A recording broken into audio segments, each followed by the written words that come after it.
Hey there, Faithful Politics family. Will Wright here. I've got something special to share with you. Something we've been working on for the past year. It's an audio narrative series called Heavenly Homeland that dives deep into the topic of Christian nationalism, which is something that's been making the headlines and stirring lots of conversations in homes, churches, and political circles. I'll be back in a bit to tell you more about the details, but I wanted to at least pique your interest if I could. So in the meantime, hope you're doing amazing and enjoy the rest of the show. Because what presidents think they're going to encounter in the White House is often so different from what they end up encountering once they're in power, and so it's almost like they're in different universes, right? Like books that kind of tell you what kind of leader I can be versus those that actually reveal, how they operated in the White House. I feel like you're just getting two entirely different versions of a human being, but that's interesting too. That's interesting as well. But I would say that the campaign book genre, the book that comes out during a primary or just before, tend not to be that useful. Hey, welcome back, Faithful Politics listeners and watchers. If you're watching us on our YouTube channel, I am your political host, Will Wright, and your faithful host, Pastor Josh Bertram, apparently is not with us today, but we have with us Carlos Lozada. He is an opinion columnist for the New York Times, co-host of the Matter of Opinion podcast. He has won the Pulitzer Prize for criticism and is the author of What Were We Thinking? A Brief Intellectual History of the Trump Era, and is now out with a new book called The Washington Book, where he explores how people in power reveal themselves through their books and writings, and in doing so illuminates the personal, political, and cultural conflicts driving Washington and the nations. So, Carlos, maybe you can start off by telling us what the inspiration was behind writing the Washington book. Thank you.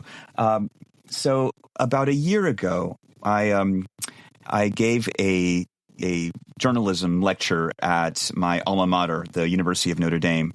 And the idea was to sort of explain how I do what I do. And I'd never really kind of looked back on my own work in that way before. Whenever I write something, I never look at it again because I always find a million things I wish I could have phrased slightly differently, and it becomes frustrating. But I'd been a book critic at the Washington Post for about 7 years, and for the last couple of years, I've been an opinion columnist at the New York Times.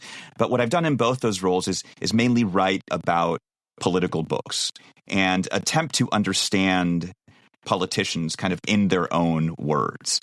And so, for instance, when George H.W. Bush passed away, I sort of read all 4 of his books and tried to write kind of one big essay about what they said about him. I've done that with Donald Trump's books, with Barack Obama's books.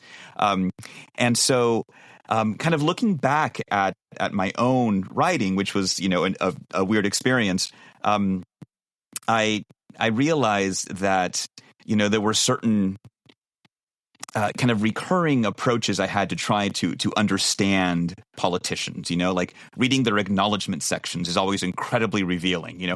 Finding the kind of like turns of phrase that they rely on, the rhetorical crutches that end up kind of revealing something about them, is something that only when I kind of started reading everything I'd done, I realized, that's one of my sort of techniques. And so I wrote this speech, I delivered the speech, and I realized upon delivering it that it felt like the introduction to an essay collection.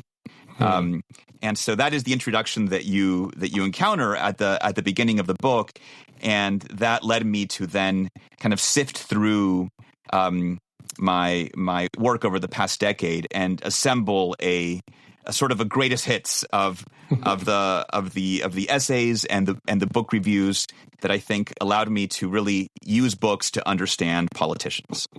That's really cool. I mean, just kind of a fun fact question, like, how many books have you read about politics? Wow.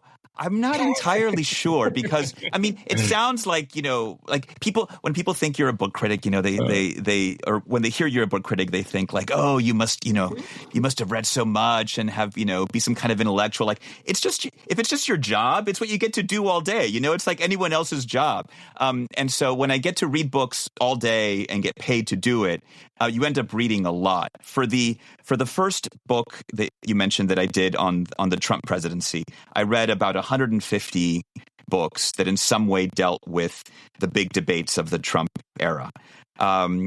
This book has the Washington book covers, I would say, a similar number, maybe like around 130, 140. But I should say I use the word book in a very elastic sense. So,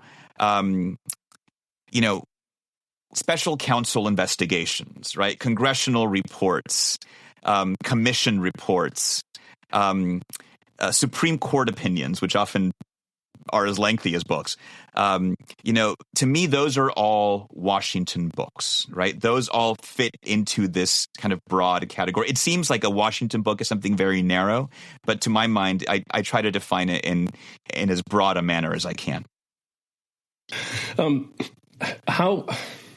This is just another sort of like, I don't know, inside baseball question, Sure. But like how fast can you read books? Because I'm like, I read a lot of books too, but like, I don't, it could be just because I've got kids. So like I get distracted super easy. I mean, I can't just sit down, sip my coffee and just like enjoy a book. It's like I sit down, sip my coffee and then stop the kids from fighting, and then come back and then read the introduction and then like clean up a mess that they made. So like, how fast do you get through a book? I suffer from the same malady. I have three young children, and they quite correctly occupy a huge part of my life. The irony is that I'm not a quick reader, and when I'm reading for work, I'm actually much slower.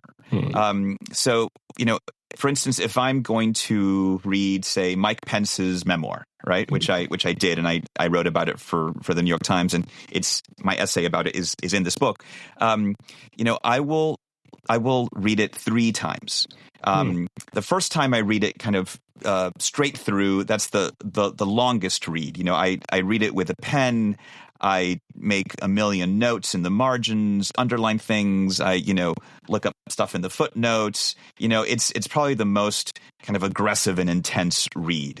Then when I finish it, I try to set it aside for like either a few hours or a day or something, and I come back to it with a highlighter. You said you wanted inside baseball. I'm giving you inside baseball. Yeah. So I'll grab a highlighter. I've got dozens of little, pink or yellow highlighters right here. And then I read it again, a little faster this time, and dwelling mainly on the places where I can tell I was really struck the first time, right? And so what is it why did I write so many notes on this page? What's going on? And I try to do a little bit of a deeper read on those kinds of sections of the book. And then when I finish that read, I open up a file on my computer and I go through the book a final time, and I start, almost doing like a subset of the subset, right? I find the things that were most intriguing, the things that are in highlighter, and there are quotes from the book, there are sort of ideas that I had, there are questions that I had, and I sort of just start writing all of it into the file, and then that file becomes the raw material for the essay I'm going to write. I almost never look at the book again until maybe the very end. And I only figured this out sort of recently, but it's about, I would say it's about 1,000 words per 100 pages of the book. So say a book is like 400 pages, I might have 4,000 words, or 5,000 words worth of just notes and ideas and questions and quotes. And that becomes kind of the basis of then what I try to do, in the writing. But it's totally different from reading for pleasure, and like we have this annual 1 week at the beach trip, and I take novels and I take things, and just reading just a book through and not worrying about my notes or worrying about, questions I want to ask is such a delight after spending kind of the rest of the year, reading in this other way. But it also creates enormous pressure for me to decide which books to take to the beach because, my God, they can't just be so-so because what a waste, right? I don't have that much time to read for pleasure. So throughout the year, I'm thinking like, will I take this one or that one? But it makes reading for pleasure that much more enjoyable. Yeah, that's really awesome. And I'll be honest. I was asking some of these questions kind of from sort of a selfish point of view because I read a lot of books. Publishers are great. We love all the publishers that send us books. We do the podcast as a bit of a hobby, kind of fun, but we are very selective on the books that we choose to have sent to us. And we always feel like an obligation to actually read the book because if we're going to have somebody on our show, to talk about the book, I don't want to just try to fake it till I make it kind of thing, and be like, yes. So tell me what's in the book, right. And so if I could glean some tips and tricks from people that do this from a living, I'm definitely going to tap into that. But I want to change gears a little bit and just talk about kind of the structure of the book, and then we'll kind of dig into some of the content. But you alluded a little bit to it earlier that the book isn't just like a compilation of essays about other people's books, but it's about other sort of long, huge pieces of text, documents, what have you. Can you talk a little bit about that? Yeah. So many of the books are my reviews or essays on books by politicians and kind of how they express themselves, and how they end up revealing themselves, whether they mean to or not. But I try to think of texts more expansively. Like I've been a Washington journalist for 25 years, but I've never chased some congressman through the halls of the Capitol. I've never yelled out questions at a press conference. I try to understand Washington as if it were one kind of big text to be decoded. And so, for instance, when the Supreme Court issued its ruling on the Dobbs decision, which overturned Roe v. Wade, I decided that I would look back at the original Roe decision, at the Casey versus Planned Parenthood decision from 1992, and Dobbs, from 2022, and try to see sort of what connective tissue there was among the three of them, how they looked at history, how they looked at law, at the rights of women, and so I stitched those three together, right, in a piece that's one of the chapters in this book. And what I found there is that, the politicizing of the court, which a lot of people worry about these days, really is evident in the evolution of the majority opinions and the dissents in Roe, Casey, and Dobbs, right? And, for me, that was, reading the three of them together felt like that should be a book, how could you think of them in isolation of one another? But so for me, that's kind of the way I try to be creative and what constitutes a quote unquote Washington book. I did the same thing with three more recent texts, which were kind of the three major investigations of the Trump presidency. First, the Mueller report. Second, the congressional report on Trump and Ukraine. Remember the perfect phone call and all the rest. And finally, the January 6th report. And so what was interesting to me there was not just to see kind of what each of them found or what each of them concluded, but almost how they spoke to each other. Mueller's report was more reticent. The other two seemed to kind of learn the lessons of the Mueller report, and they were more aggressive.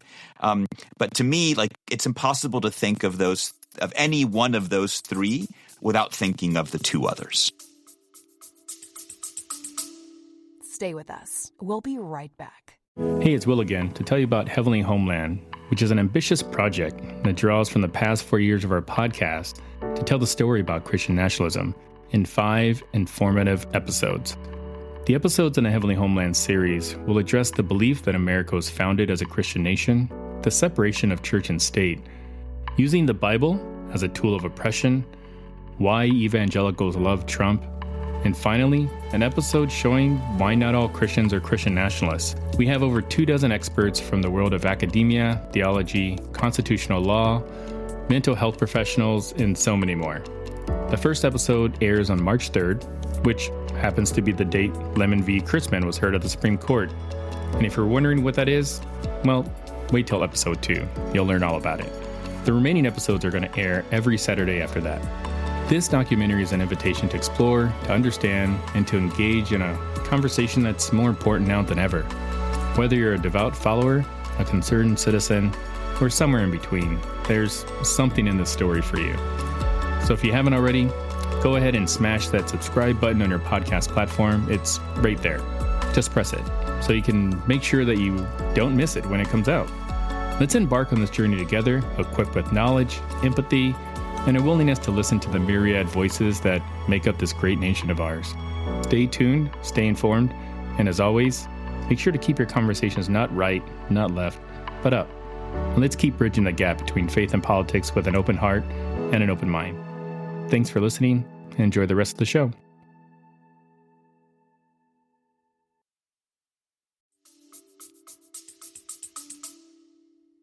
That's that's really interesting because I was thinking about the Mueller report in particular, like the 434 pages or whatever the number was. 447, I think. Yeah.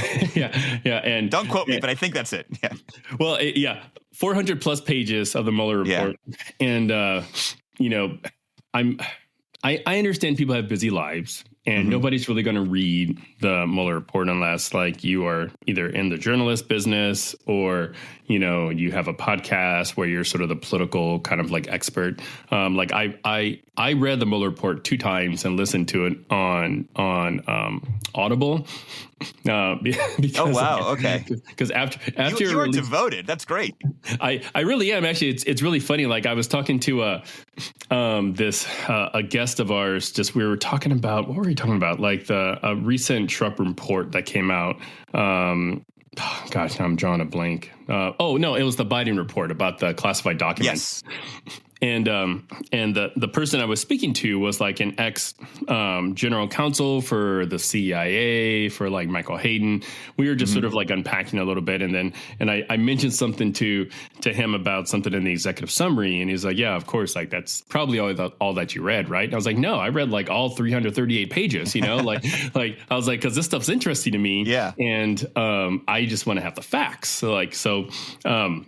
Anyways, I digress, but even reading the executive summary is a lot more than most people are going to do, right? Which is great, yeah. Which I really wish more people would just read source documents. I mean, oh my gosh, I mean that's I'll get off my soapbox there for a second, but when it comes to like reading, summarizing these major documents, like how do you read them and then write about them without like letting kind of your own personal biases, get in the way about like how you write it? And I guess the same thing can probably be said about even like some of these memoirs or, these campaign books or whatnot.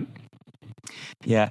I mean, I guess I think about it from the point of view of the reader and the reader, I don't mean of these documents, but of whatever I am going to write about them, right? And am I, as a reader, more interested in what this random guy thinks about the thing and how it fits, how it aligns with his politics? Mm-hmm. Or am I more interested in kind of what he discovers in the document about, what the author was attempting to do, right?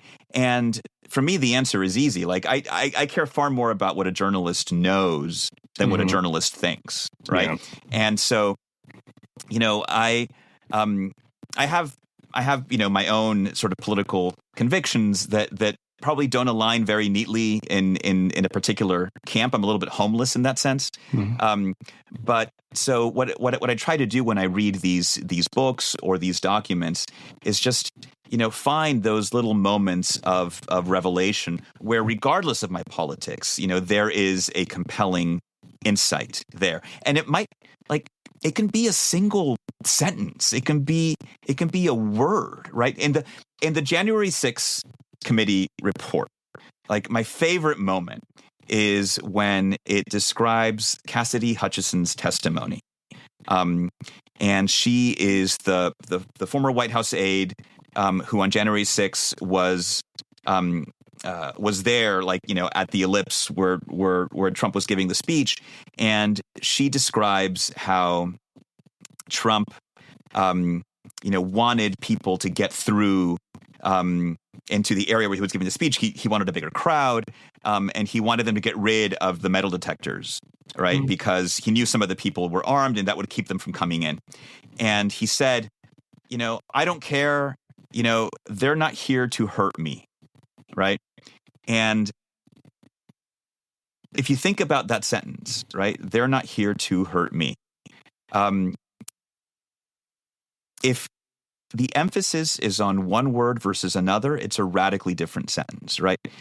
They're not here to hurt me, right? Say the emphasis is on hurt, right? Yeah. Then it means they're here to cheer for me. They're here to support me, right? It's a kind of benign sentence, right? If the sentence was, they're not here to hurt me, then it's an incredibly sinister sentence, right? They're here to hurt somebody else. Yeah. Right? Be it Mike Pence, be it the Capitol Police, whatever. And so to me, that ambiguity was utterly fascinating, right? And so I went to the video to see how Cassidy Hutchinson had said it in her testimony. At one point in the book, in the report, the me is italicized, another one it's not. It's, and so for me, it's picking up those little nuances to really understand what may have been going on. That's the fascination here. And I think that readers will care much more about that kind of thing than they'll care about whether I'm a liberal or a conservative, or I think Trump sucks, or I think he's great, or, that. And so it's not a matter of having to fight to hide my own instincts. It's much more a function of what's actually going to be most interesting for someone to read. Yeah.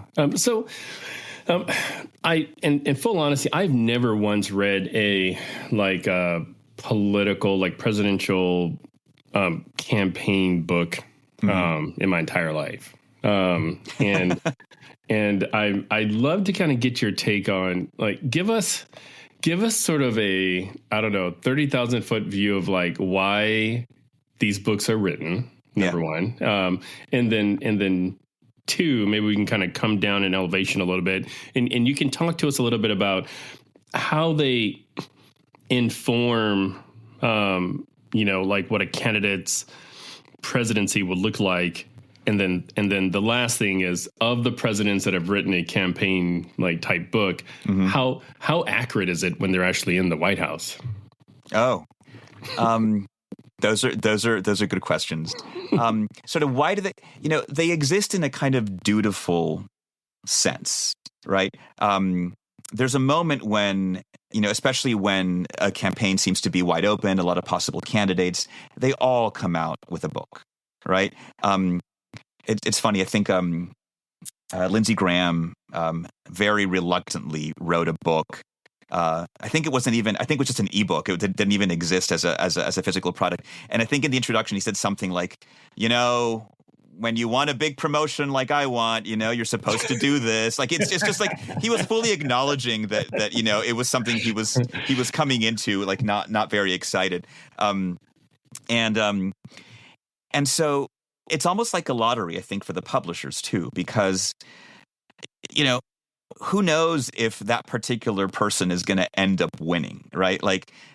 No one's going to read Tim Pawlenty's campaign memoir unless he becomes the nominee, right? Small chance that he was going to become the nominee, but if he had, that book would have become significant, right? And so, I think it's got that kind of lottery aspect to it, right? It's just one of the rituals of Washington politics that when you're running for office, this is what you do. Those tend to be, ghost-written books. Often you find that different candidates may have the same ghostwriter, which I find hilarious. Because, there's a small group of people who are very good at doing that sort of thing. In general, I find that the closer a book is to in time to a campaign or to that person's presidency, the less interesting it is, right? So Barack Obama wrote 3 books, right?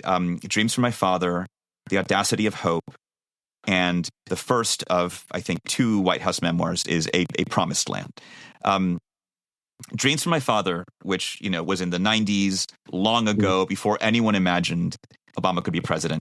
By far the more interesting, the most interesting of the 3 books. Audacity of Hope, which comes out like, I think he's running for Senate, or it's clear that he's kind of on his way to running for the presidency. Completely uninteresting, generic book, right? A Promised Land, probably somewhere in the middle.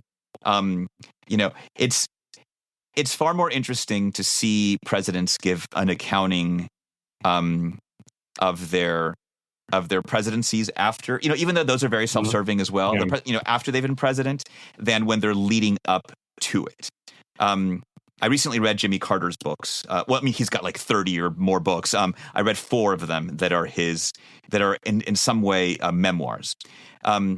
The least interesting ones were his campaign book right before the presidency and his sort of self-serving White House memoir right after.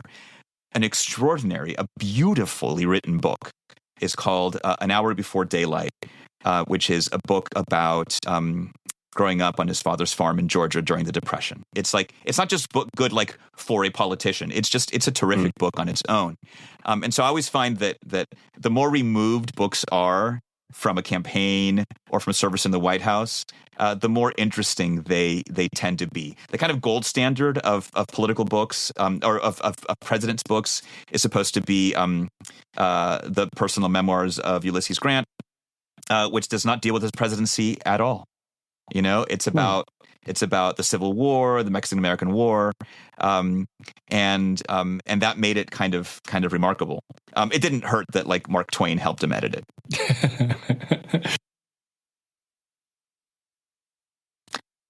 Will, I lost you for a moment. How do the books stack up to say like, now they're in the White House? Yeah.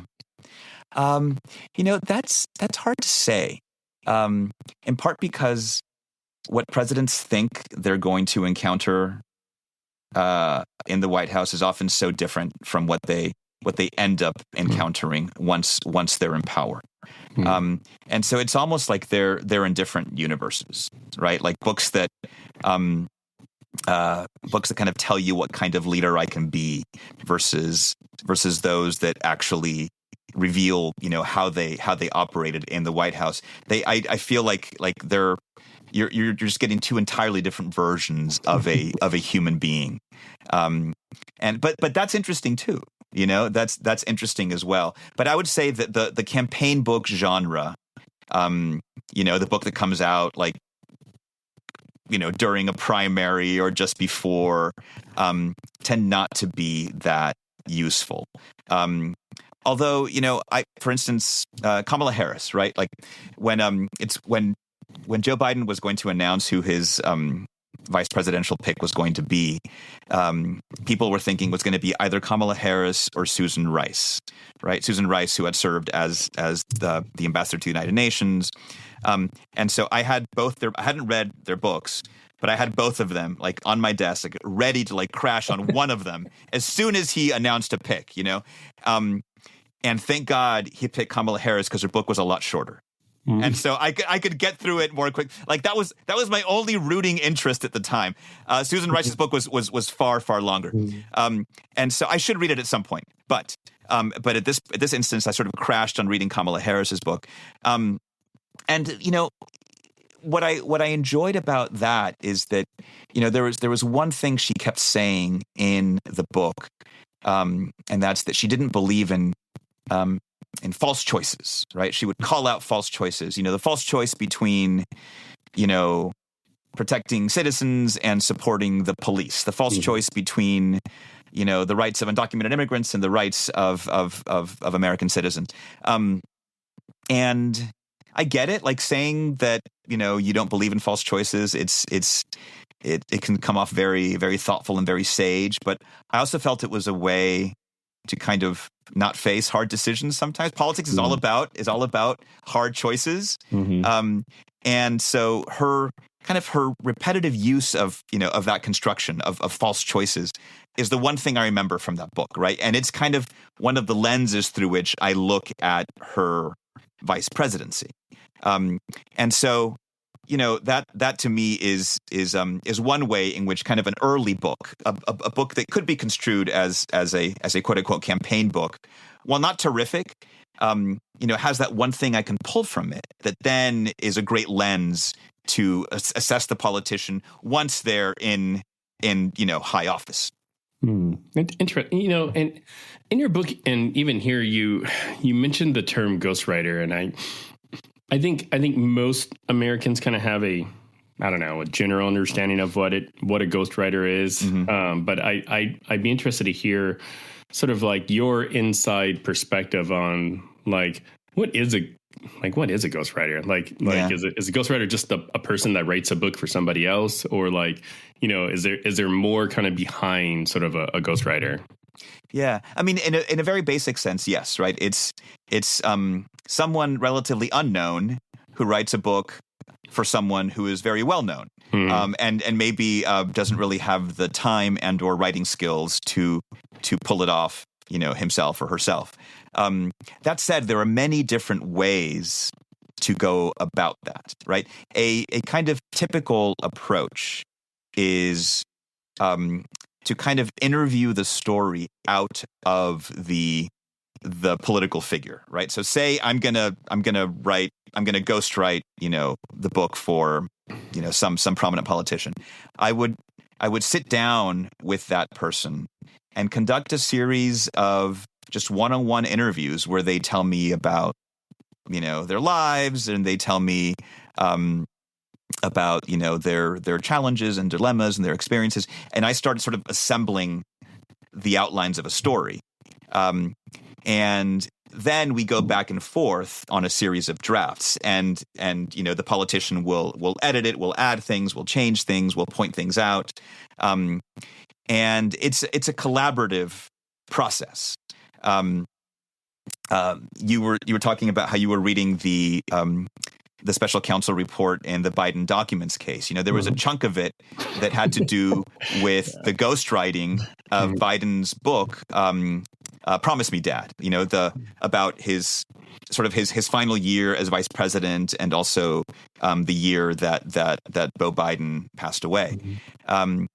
And a lot of people focused on the report because did Biden, reveal classified material to the ghostwriter? And like, yes, that's very important. But for me, what was most interesting was to see what it revealed about their process, right? And if you read it that way, it's a whole different story.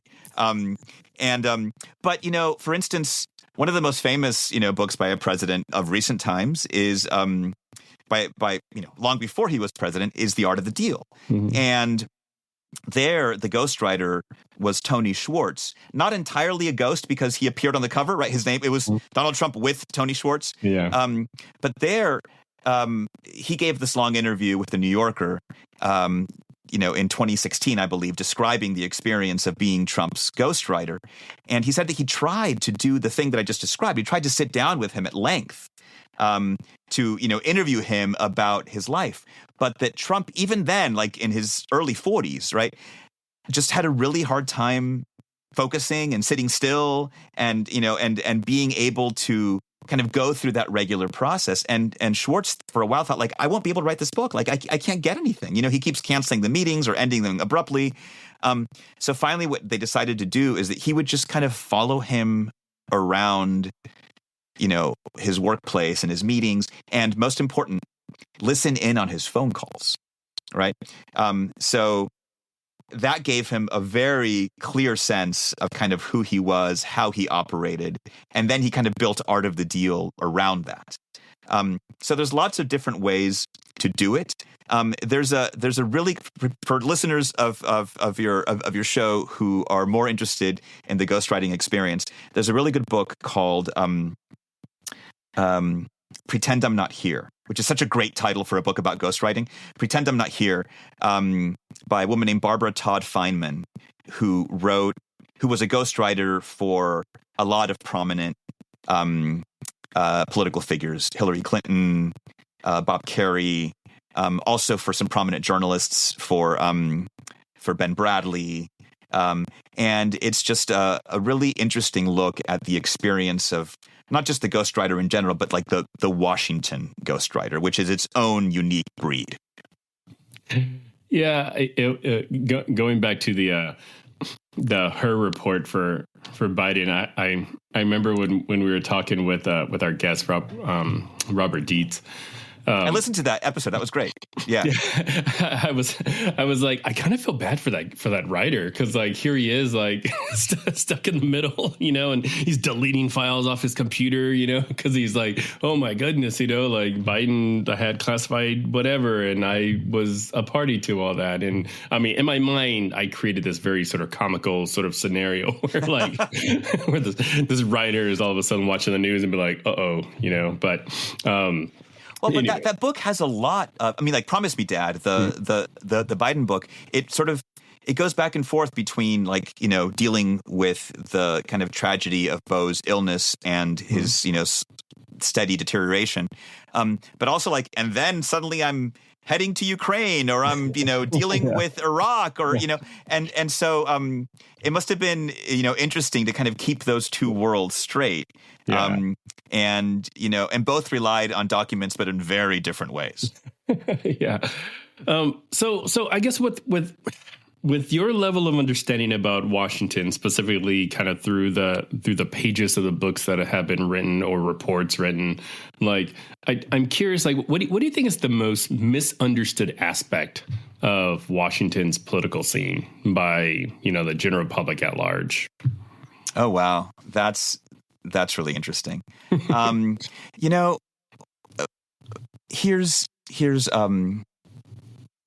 one way to think about it, and I'll probably be dreaming up the answer even as I'm spewing words. But so there's one of my favorite books about Washington, or let me rephrase, favorite books about politics, right? Is called The Speechwriter. And it's by this guy named Barton Swaim, who was a speechwriter to Mark Sanford, the South Carolina governor and also congressman. Mark Sanford, who probably became most briefly, notoriously famous for disappearing for a few days and saying he was hiking the Appalachian Trail when in fact he was hooking up with his like Argentine girlfriend, right? And he gave this, meandering, exquisitely awkward press conference, kind of like, fessing up to the whole thing when he came back and he was discovered. But Barton Swaim was his speechwriter, and he writes a book about that experience. And one thing he says here, I'm gonna make sure I get it right. I have it here. It's in the introduction to my book as well. He we think that politicians lie all the time, right? There's PolitiFact, and there's the Washington Post fact checker, and we count the lies, and that became sort of state of the art during the Trump years in particular. And I think all of that is true and correct and worthwhile. But Swaim reaches a very intriguing conclusion about political rhetoric, and he says, one hears very few proper lies in politics. Using vague, slippery, or just meaningless language is not the same as lying. It's not intended to deceive so much as to preserve options, buy time, distance oneself from others, or just to sound like you're saying something when you're saying nothing. right? Because politicians are asked every day to weigh in on stuff that they have no real thoughts on, no expertise in, and no interest in. And so they have to say something, right? And to me, that idea that a lot of political language, that politics is about subtracting meaning from language, right? About saying nothing while you're pretending to say something. And that to me is a far more sort of interesting and useful way to think about the words politicians use in their speeches and in their books, the way they express themselves, beyond just like, oh, they're a bunch of liars, right? Like that is helpful to me. And I think that my mission, if I have one, is to look at those words that have been drained of meaning and try to put the meaning back in. Right. And for instance, the thing I mentioned about, they're not here to hurt me. They're not here to hurt me. That's like a perfect example of that. Right. Try to think about like, well, what does it mean in either of those cases, depending on how he said what he said. So I think that's a long-winded way of saying that I think political language is far more, even when it sounds awful, it can be incredibly revealing. And therefore is richer than we give it credit for. And frankly, that's why this book exists. Yeah. When I was reading it there, forgot what chapter it was, but you had mentioned that you became a citizen in like 2014 or something like that. And at the point in which I read that, I was just thinking like, I wish your book would become sort of like necessary reading material for those that want to become citizens. Oh, wow. Thank you. Because it's like, and this may sound sort of like, I don't know, tongue in cheek, but like in the sense of, I want people to read this and then think to themselves, are you sure this is what you really want to become a part of? Because like our politics is crazy, right? and our politicians are crazy. And like, we do a lot of crazy stuff. I mean, albeit like, I still think that we live in a great country and, and I'm being somewhat funny, but also like I feel like if you want a, Reader's Digest version of how our politics is ran or run, and the people that are like propagating this craziness, like the Washington book should be required reading. So I'd love to kind of maybe get your take on if you think that would be a good or bad thing. Like my mom's an immigrant. She came here from Vietnam. I can't remember the day or year that she like raised her hand and became a citizen. But I'm very sensitive to folks that actually want to sort of take the oath, become an American citizen, go through the whole process. But I don't know the first thing about what all that entails. So yeah, so I'm from Lima, Peru. I came here. I sort of came here twice. The first time I came here, I was barely a toddler. I was 3 years old, and my family moved to California, in the Bay Area, and we lived there until I was 10 years old. But then we returned to Peru. And we lived there, and for me, it was from like the 5th grade till I finished high school. So I had kind of pretty formative experiences in both places. And then I came back to the U.S. for college. And during this whole time, I'd been a green card holder, and so I never felt the need to become an American citizen. It just seemed like this allows me to live and work here indefinitely, so I'm just going to do that. And, but then I got married here, my wife's American. I have 3 American kids born in Washington, D.C. I was like, this is home. I don't know what I'm kind of holding on to not take this step. So I decided to do it. And I did it in 2014. It was too late in the year to be able to vote in the midterm election in 2014. So my first election as a voter was 2016. Was Clinton versus Trump, and my experience as as a book critic also started around that time, started in early 2015. And so for me, the imperatives of reading and understanding politics through books and of citizenship are really bound together. I see reading about politics, writing about politics, thinking about the American experiment writ large as completely intertwined with my experience as an American citizen. I think the moment where I mentioned that in the book is when I'm writing about Alexis de Tocqueville's Democracy in America, which I wrote about as a wonderful book to read as a new American citizen. I read it during my first year as an American citizen. I would not put myself up with Alexis de Tocqueville, but if anyone who's joining this crazy place as a citizen wants to read a second book after Democracy in America, I would be thrilled if they pick up the Washington book. That's awesome. Good. What's your favorite story in the book? Your favorite summary or essay? There's a lot of little anecdotes that I find just irresistible in these books, and that's the beauty. Like you may find in another. So James Comey's memoir, right, the former FBI director. It is not an exciting book to read. He's not a very sympathetic figure. But the one thing I remember most from that book is just one anecdote. When before he was FBI director, he's briefing George W. Bush in the White House, and it's a cold winter day. It's like snowy outside, and he's giving some important briefing to the president. And at one point, George W. Bush raises his hand just to signal for him to stop, and he walks over to the window, looks out on the south lawn, sees.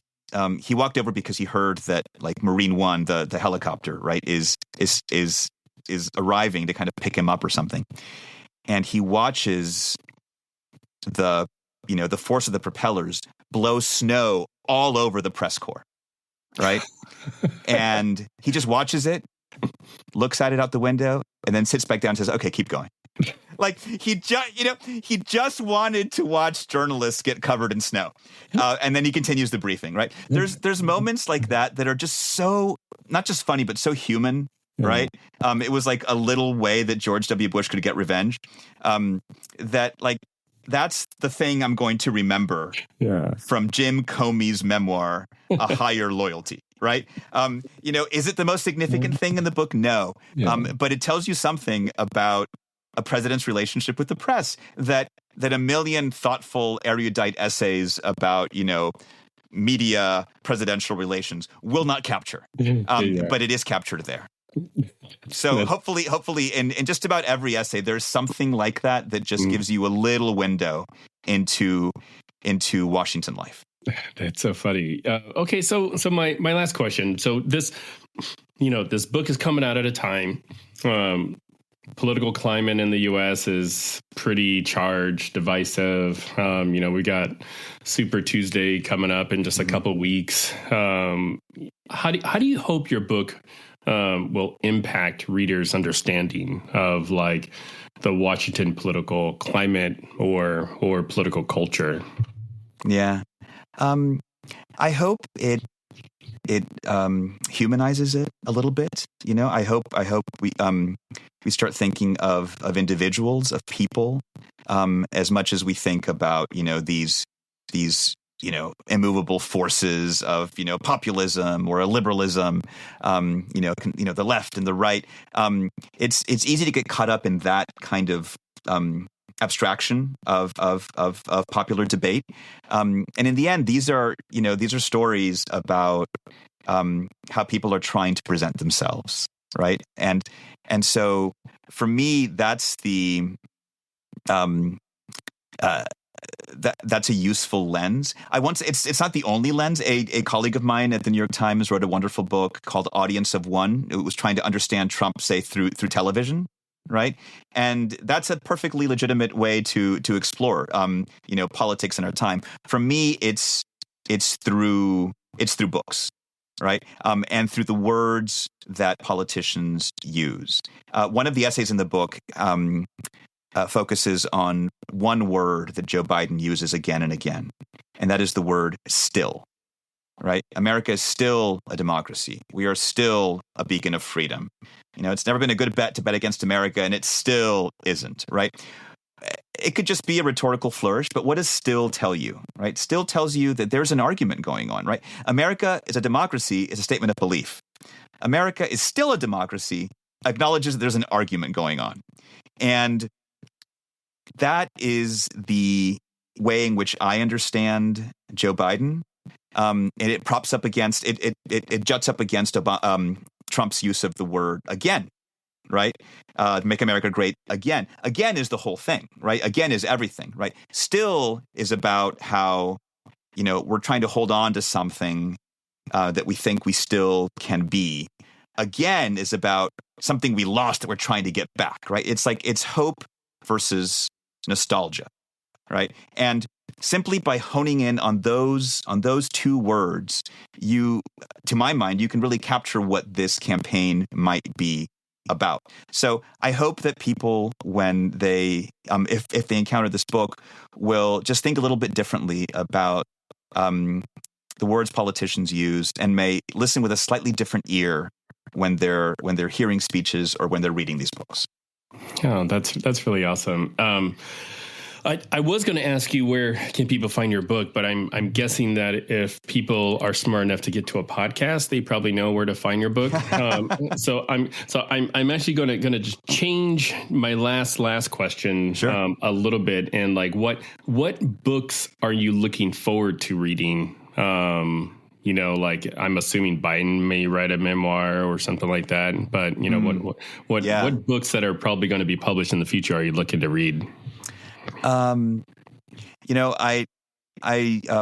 looking forward to reading Anthony Fauci's memoir that he has coming out this summer, because he's had sort of a long and fascinating career in life in Washington, but because he's become one of the most polarizing figures in recent years due to the COVID response. And so it's interesting. It's interesting to me how a man of science, but also one who's immersed in the political world, navigates that tension. Everyone just saw Oppenheimer. That is Oppenheimer, the movie, and American Prometheus, the book it's based on, are books about the relationship between politics and science, between government and scientists, and that is a fascinating tension that I hope will come alive in Fauci's book. I think Antony Blinken, Biden's current Secretary of Defense, Secretary of State,